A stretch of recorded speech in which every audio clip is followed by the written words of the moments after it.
Saint Conrad of Piacenza, of the Third Order, from the Franciscan Herald. This servant of God was born of a noble family at Piacenza, in Italy, about the year 1290. When quite young, he married the daughter of a nobleman of Lodi, and with her led a pious and God-fearing life. Like most men of his rank, he was fond of knightly sports, especially of hunting. A misfortune that happened to him while engaged in his favorite pastime, was the means by which God, in the merciful dispensation of his providence, called him to a life of evangelical perfection. On one occasion, when Conrad was out hunting, he ordered his attendants to set fire to some brushwood in which the game had taken refuge. As a strong wind prevailed, the fire spread rapidly and destroyed the surrounding cornfields and forest.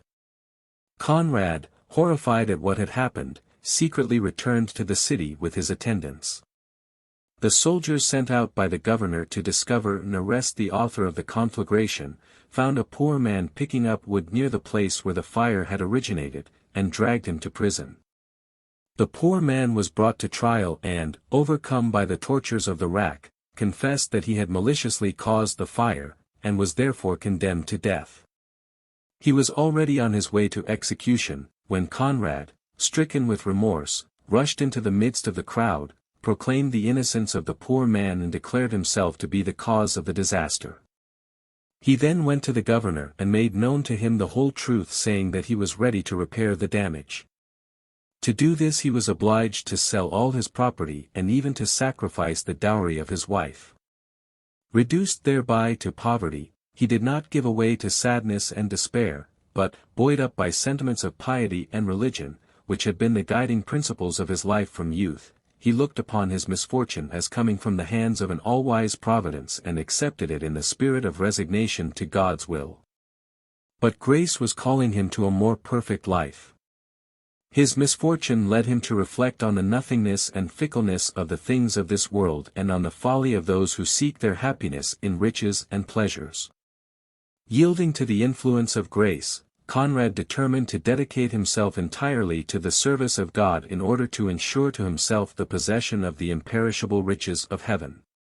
He made known his thoughts and desires to his virtuous wife, and, to his joy, found her to entertain the same pious sentiments.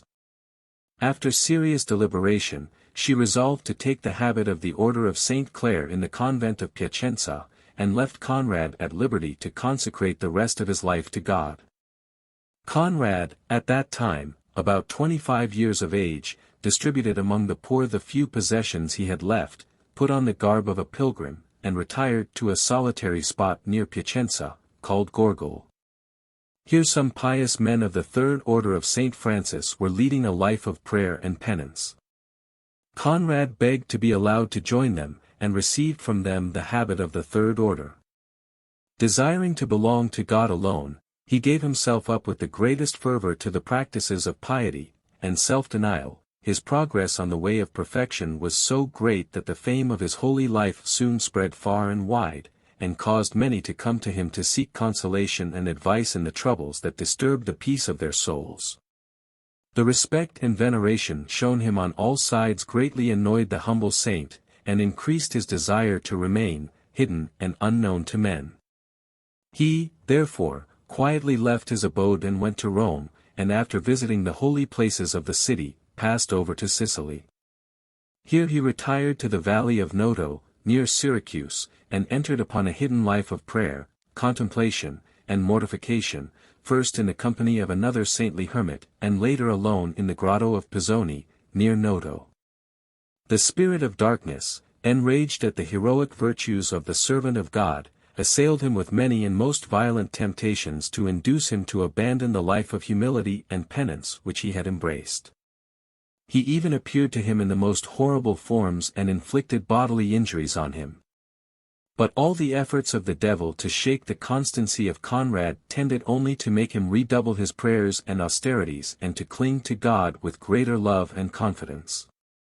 Conrad's sole desire was, as we have seen, to remain unknown to the world in order that he might serve God without hindrance and distraction.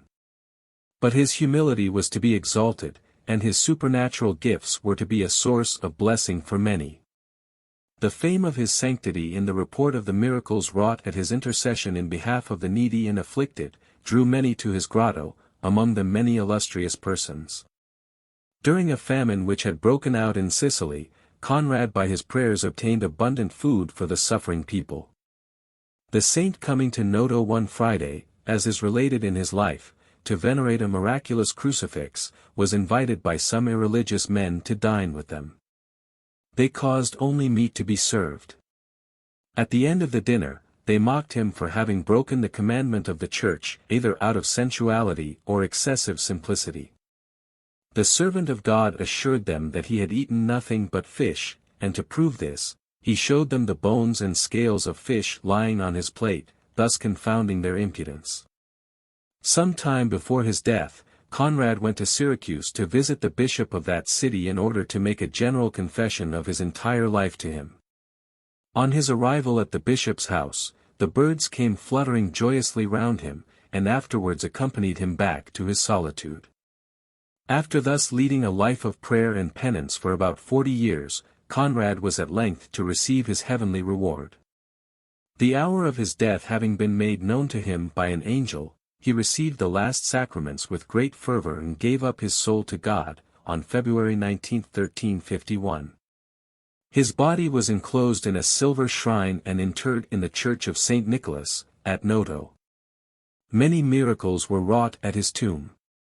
In 1515, Pope Leo X permitted the town of Noto to celebrate his feast. Pope Paul V extended his feast to whole Sicily, and Pope Urban VIII, in 1625, to the whole order of St. Francis.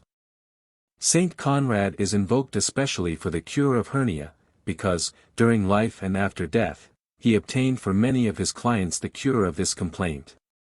Taken from the February 1916 edition of the magazine, Franciscan Herald, author not listed.